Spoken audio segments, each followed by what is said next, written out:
On the 31st of March this week, we had the Transgender Day of Visibility.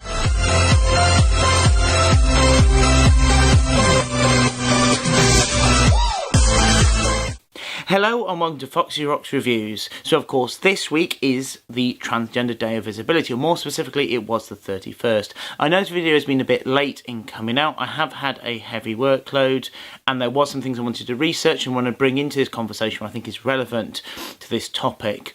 The first thing I really wanted to say, this did happen a few weeks ago. The BBC have done something yet again to cause me concern, and this is whilst they were covering a live performance of Lady Gaga where they cut a song short, Born This Way, and that was specifically regarding LGBT topics. Now, I mean, personally, I'm not the massive biggest fan of Lady Gaga, but at the same time, I do respect them and for what they do and for what they stand for. Very much someone very positive in terms of wanting to support equal rights and treatment and to have acceptance of all creeds and colours, sexualities, gender identities, so on and so forth. So to cut this song out, I feel does a disservice to what it means to the people that enjoy this song. It's something which to some people is almost a flag mast saying about what it means to be someone and to be happy and to be proud of who they are. So I'm not quite sure if this was intentional by the BBC.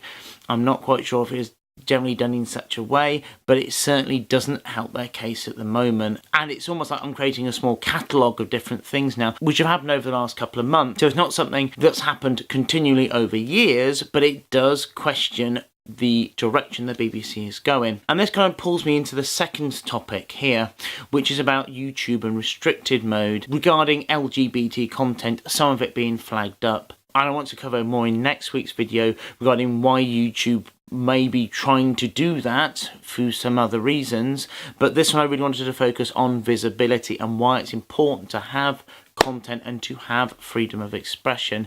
Because from my charity work with Unity, I have experience working with maybe younger trans people or trans people that are questioning, maybe they don't want to come out, or maybe they're concerned what their friends or their peers might think or say if they get it wrong, in inverted commas. Maybe they're trying to explore an identity rather than knowing where they fit in the world or whether even one label would be suitable enough to fill them. And that can cause a lot of problems, maybe feeling removed from society, maybe they can't talk to their friends, which can lead to a lot of other things like suicide, self-harming, high substance abuse rates. There is so many things which I believe are at least related to this feeling of isolation, and that's why trans people need to be visible, and that's why you need to be heard.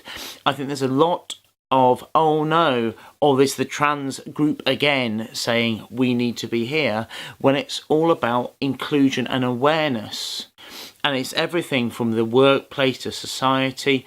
We have this group of different ideas and perspectives which then can enlighten a business or society or policies or things like political or social movements that I think can enrich the whole of us. And that's what it means for my money to be visible, to be proud, and to be open to converse with ideas. And this is what thing that concerns me, whether it's the BBC, whether it's YouTube, using a restrictive mode. I think it cuts down who can interact and who can engage. By no means are these ideas isolated to YouTube. There's plenty of other sources, which I think is really strong and positive.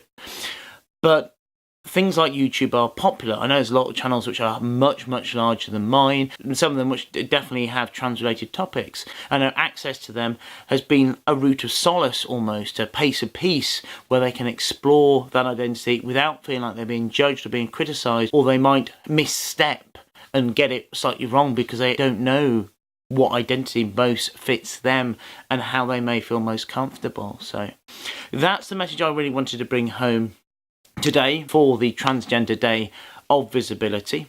I do apologise it's a bit late, but I think there's other things that are coming in which I felt was relevant to the topic. So as always, if you have any ideas, you want a new series, let me know. And as always, please subscribe.